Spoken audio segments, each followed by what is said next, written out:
Charles Lucky Luciano, the #1 gangster of all time. Intelligent, ruthless, and a visionary. Luciano transformed the Mafia from warring street gangs into a highly sophisticated empire. Under Luciano, the Mafia grew to be bigger than General Motors. And by the time he'd finished, the mob was raking in $40 billion a year. Lucky Luciano is a quintessential American. Using his cunning and his intelligence, rises to a position of fantastic power and wealth. This is the story of the man who put the organized into organized crime. One man changed the whole texture and landscape of crime in America. There's no question that Luciano invented the modern mafia. But where were the law enforcers? Why was nobody able to stop him?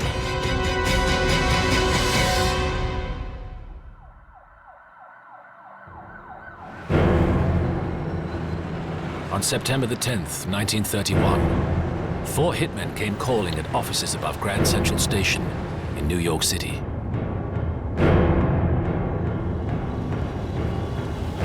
Their target, New York's top mafia boss, Salvatore Maranzano.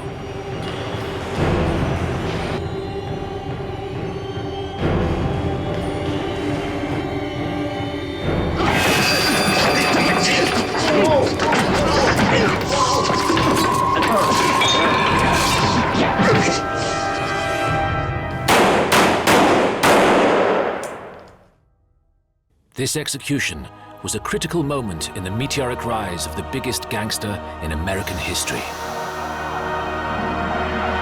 Charles Lucky Luciano. Once in every generation comes along a dynamic criminal genius mind.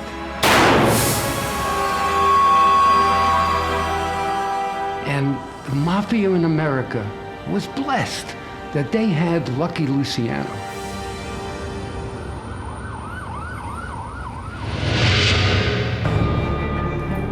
Luciano had begun his career as a top hitman for New York Mafia don Giuseppe Joe the Boss Masseria. Masseria headed the largest Italian gang in the city and ruled the streets in the early 1920s. But in 1925, another boss arrived in town. His name was Salvatore Maranzano, from the infamous mafia town of Castellammarese del Golfo in Sicily. And he was eager to seize control of Masseria's empire. When tensions mounted between the two leaders, the killings began. The streets of New York turned red. The underworld called it the Castellammarese War. But for one man, all this chaos was the opportunity he was waiting for. Luciano had always been against the bloodbath, arguing that gunfights and bodies were bad for business and attracted too much police attention.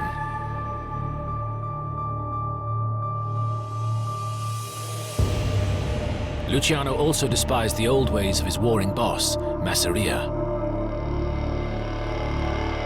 Luciano wanted to build bridges with Jewish and Irish gangsters. He believed their networks were essential to the success of the Mafia's international businesses. But Masseria was fiercely opposed to any non-Italian partnerships. People like Masseria hardly spoke English. They couldn't communicate. It was a different generation. And Lucky understood this and they didn't.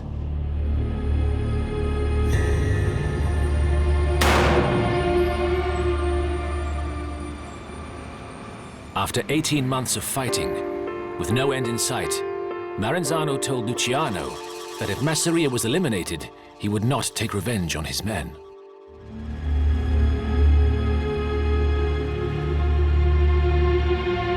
Luciano shared Maranzano's vision and made him an offer. He would kill his boss, Masseria, if he could take over his gang and become an equal power with Maranzano. Maranzano accepted the deal.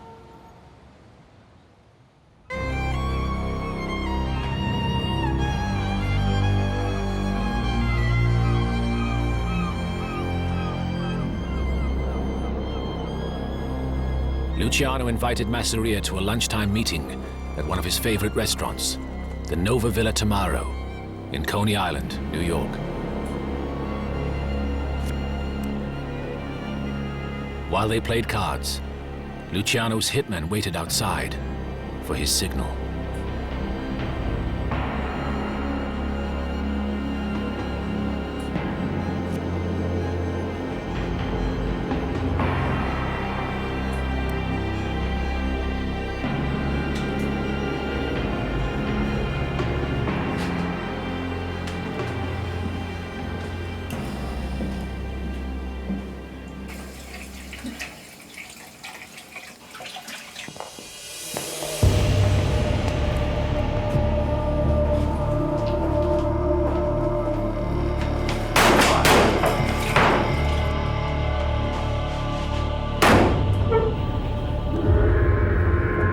Masseria's murder, Luciano signaled to the underworld that the Castellammarese War was over.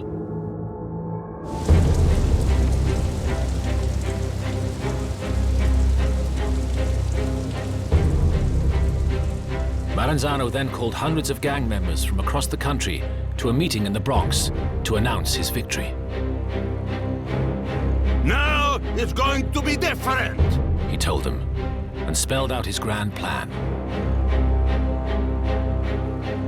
The gangs of New York would be organized into 5 families to control the boroughs of the Bronx, Brooklyn, Manhattan, Queens, and Staten Island.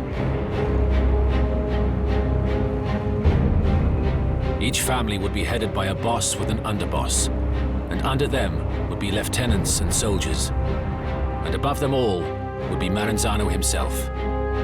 And if anyone disagreed, they would be killed. I'm going to be capo di tutti capi, the boss of all bosses. This meant that he would be the leader of all the New York Mafia operations.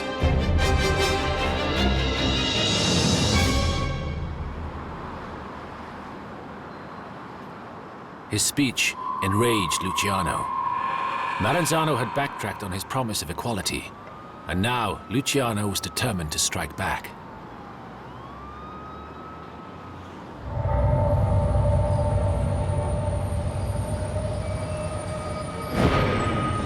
Maranzano realized Luciano was a potential threat to his total dominance of the American Mafia.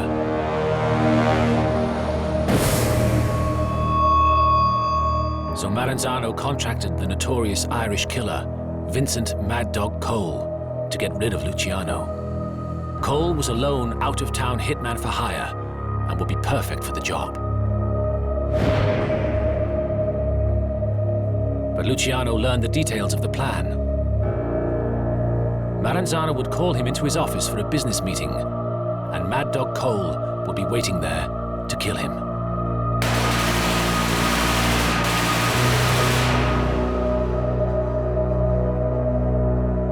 For Luciano, it was now a question of kill or be killed.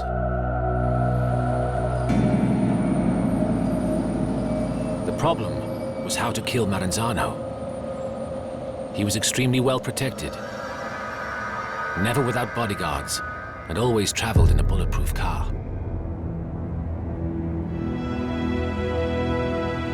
Tax agents and accountants were frequent visitors to Maranzano's offices, and Luciano realized that this was his way in.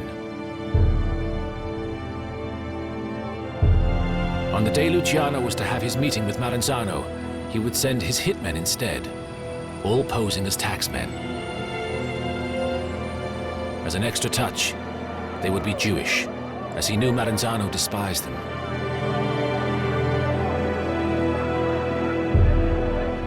Luciano then contacted his childhood friend, Meyer Lansky, to arrange the hit. It is said that Lansky then rented a remote house in the Bronx for the 4 killers to prepare for the hit. They were forbidden to leave the house and were provided with all the provisions they required, including women. through the summer months of 1931, Lansky taught them how to talk, walk, and act like taxmen.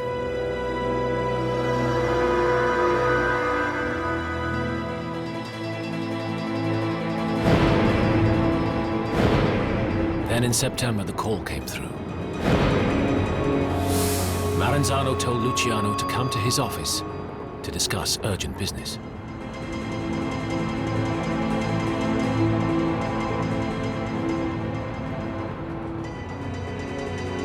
On September the 10th, 1931, Luciano sent the 4 hitmen to Maranzano's offices above Grand Central Station in New York.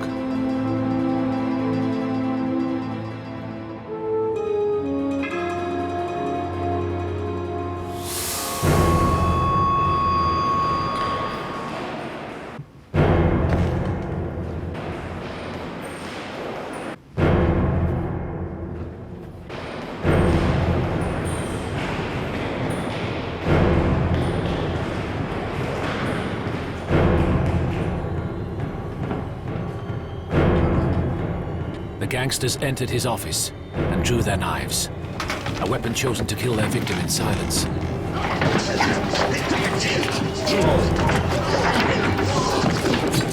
But Maranzano would not go down without a fight.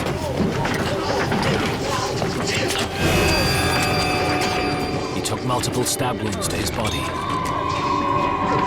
a slashed throat. He was still alive.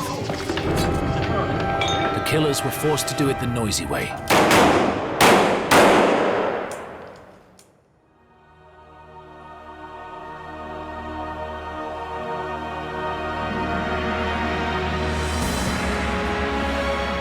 With the death of Maranzano, Luciano's time had come.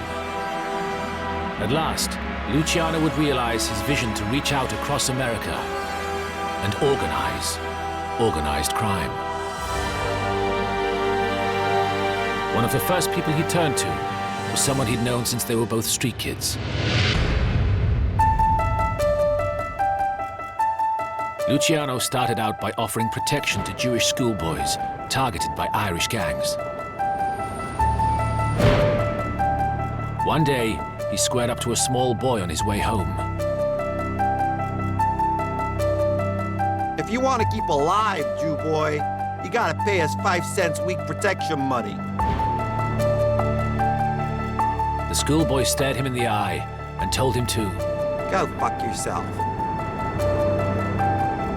It was Meyer Lansky, a young Polish immigrant and the man who Luciano had turned to when he needed hitmen for Maranzano's execution. From day one, we're talking when they're in their early teens, they knew each other. They were thugs then. But they developed this relationship where they built it into an empire.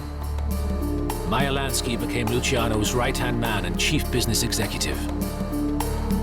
He was tough, brilliant with numbers, and, unusually for a mobster, honest. The relationship between Lucky Luciano and Meyer Lansky is the most important relationship in organized crime in the United States. Critically, Lansky was able to do complex calculations in his head without committing anything to paper.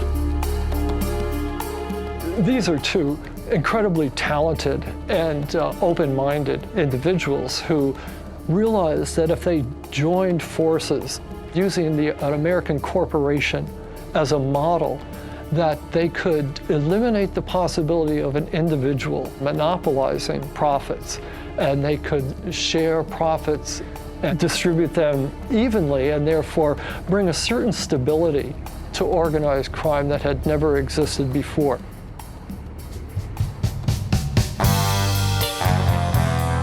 And there was another Jewish gangster to get Luciano to think big. Arnold Rothstein. Known along Broadway as the Brain, the Big Bankroll, and the Fixer, Rothstein was a fabulously rich New York businessman. There were things that Rothstein was doing that nobody else was doing, and Luciano saw the possibilities. Rothstein could bring off rackets that no one else could dream of. Arnold Rothstein, was famous as the man who fixed the 1919 World Series. This is a prime example of racketeering. You take a normal activity like a baseball game, you corrupt the players, therefore you can bet on a winning thing. Rothstein tutored him there about how real money could be made, not just in low-level predatory street crime, that there were bigger things, you could fix things. And sure enough, bigger things were about to come along for Luciano.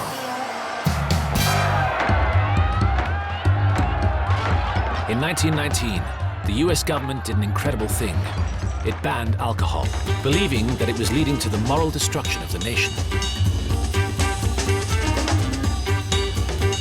The ban was known as Prohibition, and with America wanting to drink, it was a gift to organized crime gangs, especially in the thirstiest cities like New York.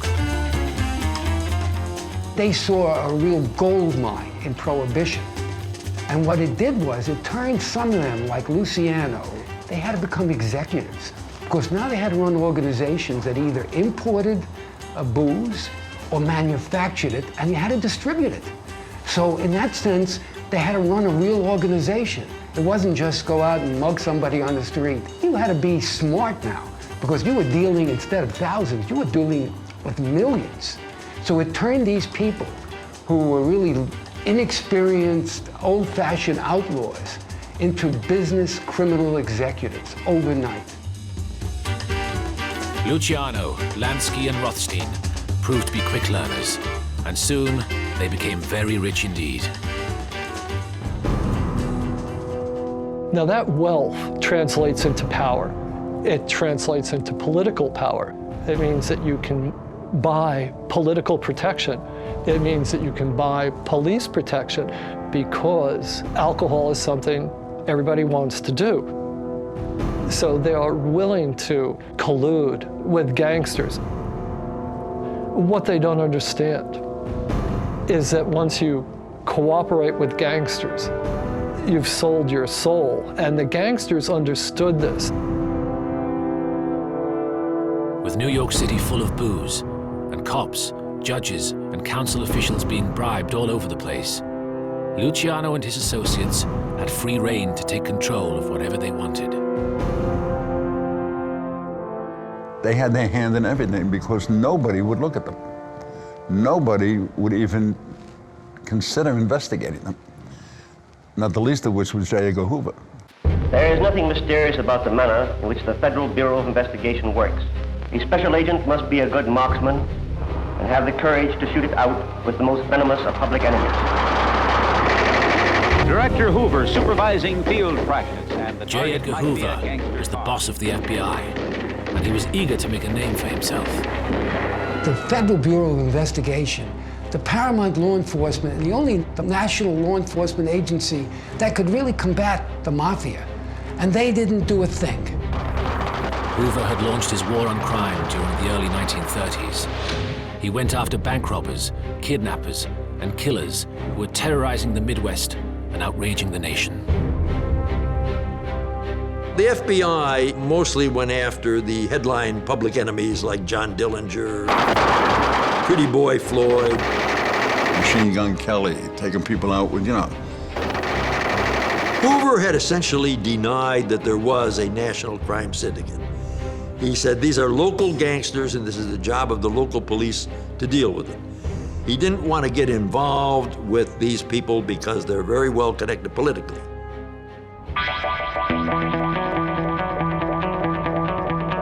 Realizing nobody was going to come after him, Luciano was able to expand his vision and develop new ways for the Mafia to grow. Luciano saw and could predict that by the late 20s, Prohibition was going to end in America.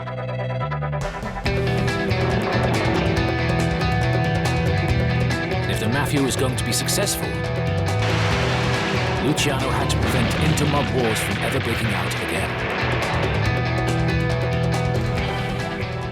It was terrible for business, and it also threw a spotlight on them. That's why I say he was something like a Bill Gates or a Warren Buffett, and he had to get a different business model. So, Towards the end of 1931, Luciano summoned the top leaders of 20 Mafia factions across the country, including gangsters like Al Capone, to a national conference in Chicago. Luciano then did an extraordinary thing. He proposed an entirely new business structure for organized crime. He laid out the rules. Here's how we're going to operate. This whole concept that had never existed before, he created a whole new texture, a whole new way of how criminals could operate in America, organized criminals. What he did was he turned predatory street gangs, which had many internal and external wars with each other, he turned them into this one single octopus of an organization that was so different from anything else that ever existed.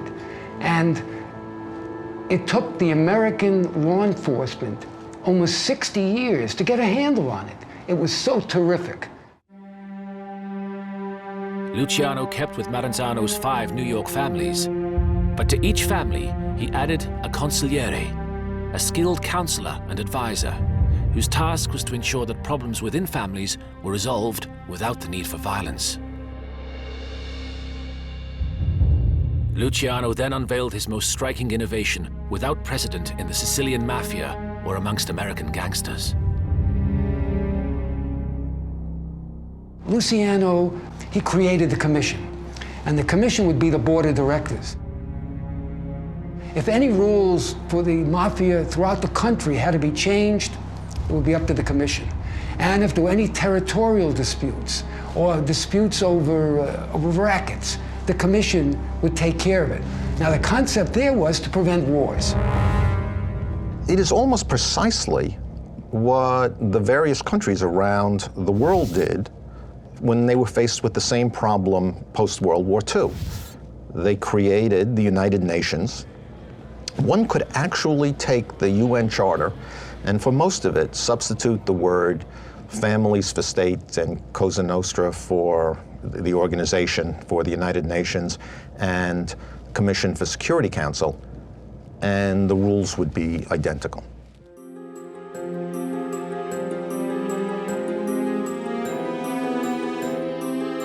As proof of his good intentions, Luciano introduced one other startling change.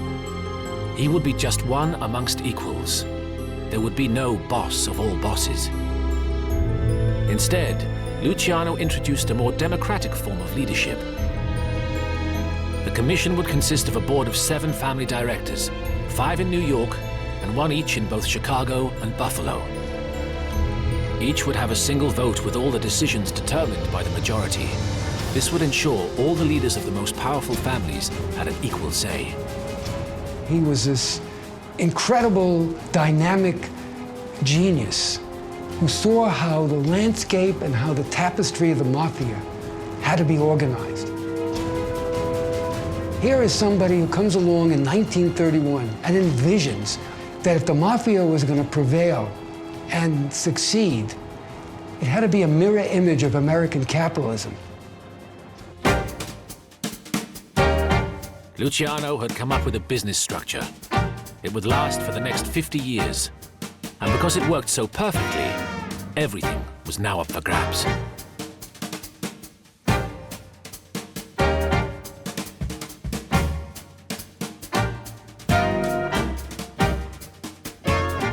But the commission was the second government of this country. It really was. They actually controlled a lot of industries in this country, not the least of which was the restaurant business, the gambling industry. Las Vegas is a great example of it. They had control of the garment industry, the meat industry, the fish market, the docks, the unions, loan sharking, drugs and prostitution. Luciano said he was going to turn prostitution into an industry like the A&P, which is a supermarket chain. They were all powerful. And they were making billions of dollars a year.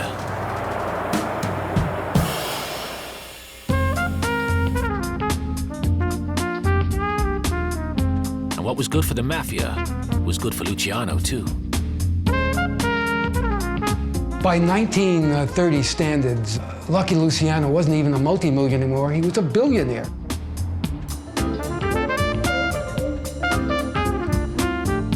Luciano took a suite in one of the most luxurious hotels in the world, the Waldorf Astoria, and checked in under the name of Charles Ross to protect himself from rival gangsters. The kind of money he was reaping in millions every week, and he suddenly became a really sharp dresser. Had ladies on his arms all the time, had a private plane. He flew around to racetracks all over the country. Luciano was also a bachelor and party animal. He rose late, wore handmade suits and shoes from England, and danced the nights away with chorus girls and nightclub singers. And he operated in this kind of almost open fashion as this suave, debonair type who could roam around New York, nightclubs, he had pieces of everything. Luciano wined and dined with politicians and rubbed shoulders with stars like Frank Sinatra and the actor of many classic gangster films, George Raft.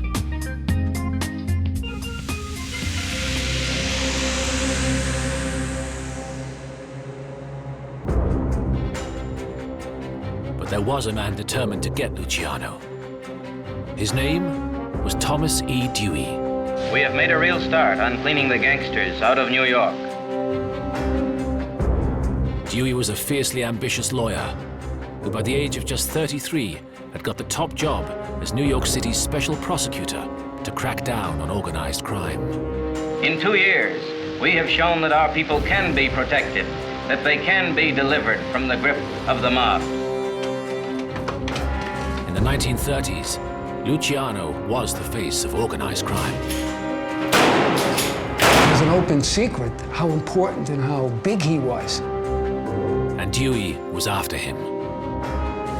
He realized that Luciano must be making vast sums of money from his criminal enterprises to finance his luxurious lifestyle. Today, crime is syndicated and organized.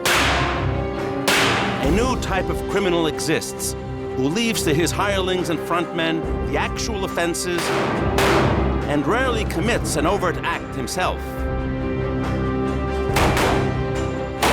The only way in which the major criminal can be punished is by connecting him to those various layers.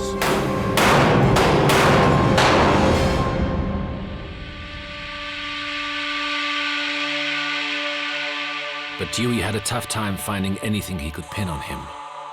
Luciano was careful with every step he took. He was wary of wiretaps, cautious with his telephone conversations, and like his close friend, Meyer Lansky, kept no records on paper. All the incriminating details were in his head.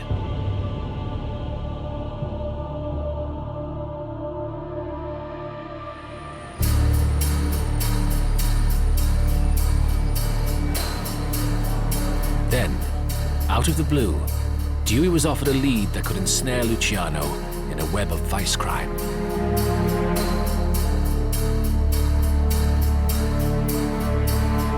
A series of police wiretaps in local brothels uncovered clues that an organization called the Combine controlled around 300 establishments in Manhattan and Brooklyn.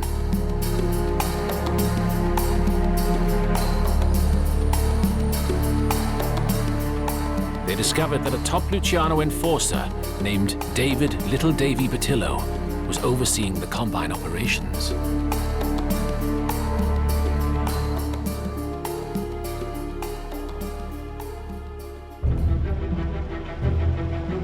In January 1936, Dewey's investigators raided 80 brothels in the New York City area and arrested over 100 prostitutes and madams. These arrested women were definitely placed between a rock and a hard place. They had nowhere to go. The cops started to put the women under real pressure to spill the beans on Luciano. So many of them were addicted to heroin when they were arrested. cops waited until the 4th day of the cold turkey withdrawal, when they were climbing the walls and desperate, to get them to agree to testify against the mob. Dewey's investigators managed to get 3 or 4 people to flip, to turn.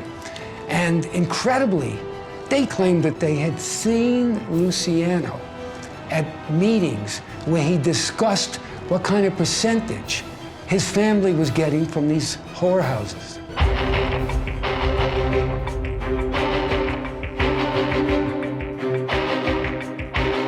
Even before the trial had commenced, the newspapers had Luciano convicted. The New York Daily News headlined him the droopy-eyed Tsar of the oldest profession.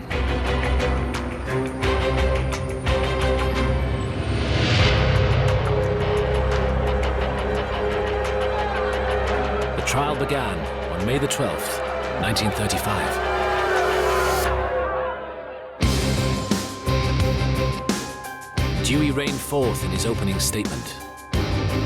Luciano will be shown not to have placed any of the women in houses or taken money from them. Instead, he set up his apartment in the Waldorf Astoria and was the Tsar of the ring. We will show that Luciano's function was to rule. All other defendants were his servants. Dewey lined up 68 witnesses, mainly hookers, pimps, and madams, who had been promised shorter sentences, immunity, or probation from aiding the prosecution. Dewey's main strategy was to depict the prostitutes as desperate victims of the Depression, exploited and terrorized by the Combine's ruthless enforcers.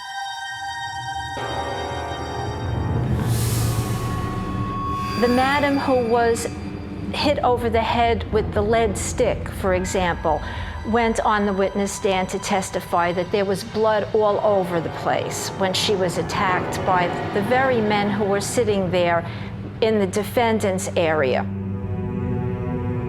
One of the key witnesses was the notorious Madam Cokie Flo. Cokie Flo's testimony was typical of the testimony that all of the women gave on the witness stand. It was hearsay. She heard Luciano was going to bring everybody together like a chain of supermarkets. She heard this and she heard that. The idea that he would discuss in the presence of prostitutes, even a madam, the kind of mundane business stuff, just didn't work. It looked like a fix. They got these witnesses to really exaggerate or to invent testimony. At this stage in the trial, with doubt being cast over the evidence, everything seemed to be going in Luciano's favor. But then, Luciano made a big mistake. Against his lawyer's advice, he insisted on taking to the witness stand to deny all charges. Dewey's demeanor while interviewing Lucky Luciano, while Luciano was under oath on the witness stand, was very brilliant. He got him to show his underworld side, the side that wasn't very funny to most people, wasn't very suave or sophisticated to others. For 4 hours, Dewey pummeled him with questions about his life, his previous convictions, his taxes, his association with other gangsters, and proved that he was lying in answer after answer. He was really lacerated by Dewey's question. I am asking you, do you tell the truth when you are under oath? I'm telling the truth now. You don't want to answer that question, do you? I didn't say I told the truth all the time, but now I'm telling the truth. Dewey's onslaught had now reduced Luciano to a perspiring, squirming wreck. Far from being an honest businessman, he was revealed as a tax evader. You have not paid a dime to the state government yet, is that right? That's right. And that is because the federal state prosecutes big gangsters and the state does not by income tax. Isn't that so? I don't know. Dewey even brought out information, very embarrassing to Luciano, that he had once, when he was a young man, had been an informer in a narcotics investigation. So it made his whole reputation look a little tainted. Here was this top guy. Turned out that once he had been a rat to save his skin. In the end, Dewey's summation to the jury described Luciano's testimony as a shocking, disgusting display of sanctimonious perjury, at the end of which I am sure not one of you had a doubt that before you stood not a gambler, not a bookmaker, but the greatest gangster in America. And Dewey managed to persuade the jury to the end.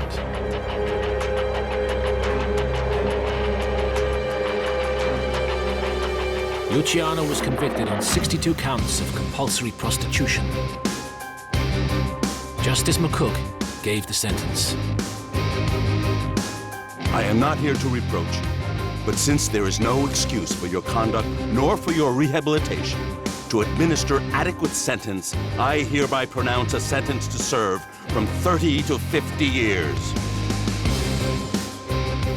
The sentence probably did not fit the crime, but it was an instrument on the part of Dewey and the prosecutor's office to try to rid New York of the elements of organized crime that were the most threatening. Dewey was a crime-busting hero, and it was the start of his meteoric career. He became the governor of New York in 1942 and twice ran for presidency. Once the alliance between criminals and politicians is smashed, racketeering will come to a prompt end. In his memories of the case, Luciano wrote, I still get madder at Dewey's crap more than anything else.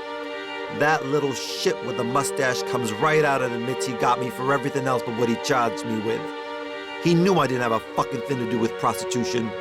Not with none of them broads. But Dewey was such a goddamn racketeer himself in a legal way that he crawled up my back with a frame and stabbed me.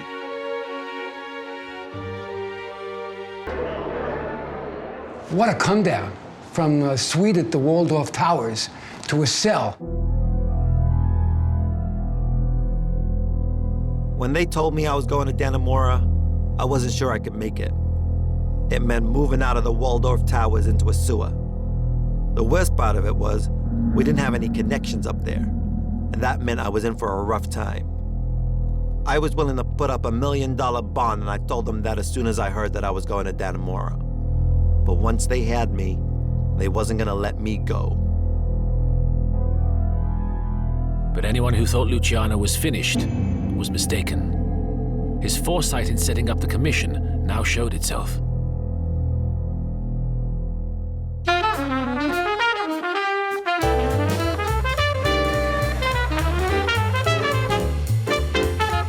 When he was sentenced, the family didn't dissolve. The organization continued to function.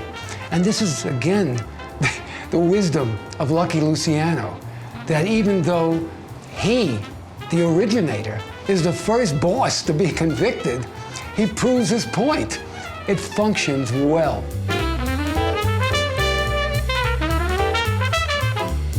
Although Luciano remained the boss, Frank Costello, a highly regarded and well-known figure in New York's underworld, took over the day-to-day running of his empire. And Costello continued to bring in millions of dollars and increase the family's fortunes, while his boss planned his next move. And Luciano didn't have to wait long.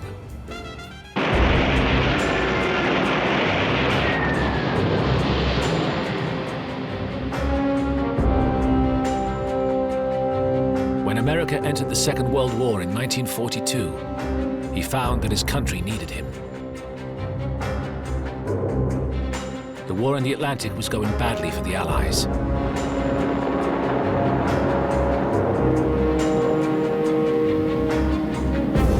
And the US government was concerned their crucial East Coast docks were under serious threat. It's the keystone to the war effort on the East Coast.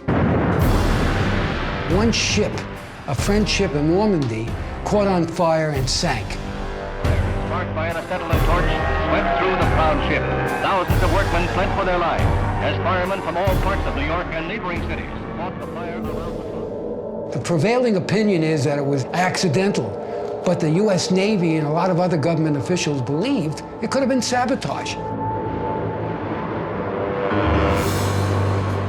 Naval intelligence, desperate to prevent further attacks and German spies from infiltrating the docks, sought the help of the mobsters who controlled the waterfronts. But if they were going to get the help of the dockers, they had to get the Mafia's permission first. Luciano was so powerful that the Mafia bosses would not consent. These are not patriots. They're not stepping up to the government and saying, yes, sir, and saluting. They're saying, we have to get approval from the boss, our boss. Our boss is not the President of the United States. Our boss is Lucky Luciano, and he's in prison. To win Luciano's support, the first thing the US government did was move Luciano from the harsh conditions of Dannemora to a prison known as the Country Club of the penal system, Grand Meadow, close to New York. Here, Luciano began negotiations with the authorities and his men. And sure enough, Luciano acts like he's a patriot now, even though he was still an Italian citizen and never a naturalized American citizen. And he sends out the word through Lansky and other couriers, peace on the waterfront. Not only would there be no sabotage, there would be no work stoppages. Things were going to run smoothly. It's the word from the boss. What an example. A man in prison has so much power that he can control the essential harbor in New York City. If you need any testimonial to his power, that's it. Luciano then asked for a pardon. He had delivered his side of the bargain, and now wanted freedom. Guess who's the governor of New York at that time? No other person but Thomas E. Dewey. In an extraordinary irony, Dewey, the man who put him away for 30 to 50 years, granted Luciano executive clemency in 1946 on the condition that he was deported to Italy and that he would never be allowed back in the US. Dewey's resentment was clear.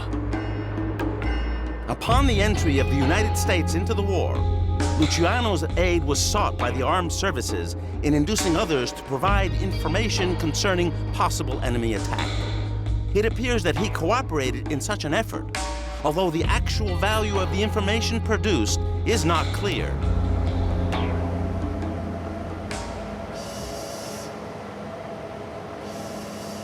Luciano had served just 10 years of his 50-year sentence when he left American shores on February the 10th, 1946, bound for Sicily. But within months, Luciano was traveling from Italy to Havana, Cuba, and was back in business. A week-long meeting was held at the Hotel Nacional, where Luciano, Meyer, Lansky, Frank Costello, and other high-ranking Mafia members discussed the heroin trade. He was involved in numerous narcotics deals because Italy at that time was really becoming important in the transfer of narcotics, not just to the US, but worldwide. Heroin was becoming a big money maker for the Mafia.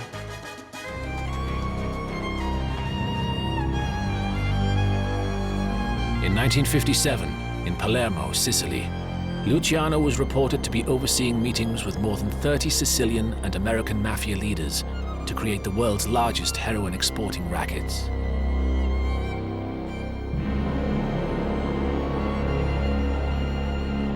Five years later, in 1962, Luciano was targeted for arrest as an alleged member of a ring that smuggled $150 million worth of heroin into the United States.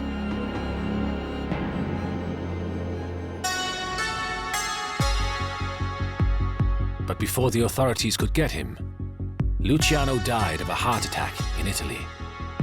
He was 65. A guy who could demand respect. Luciano was the power to be, he ran the show, willing to resort to violence if he had to. And the system worked. I mean, the guy was good. Charles Lucky Luciano's reign had been a remarkable one.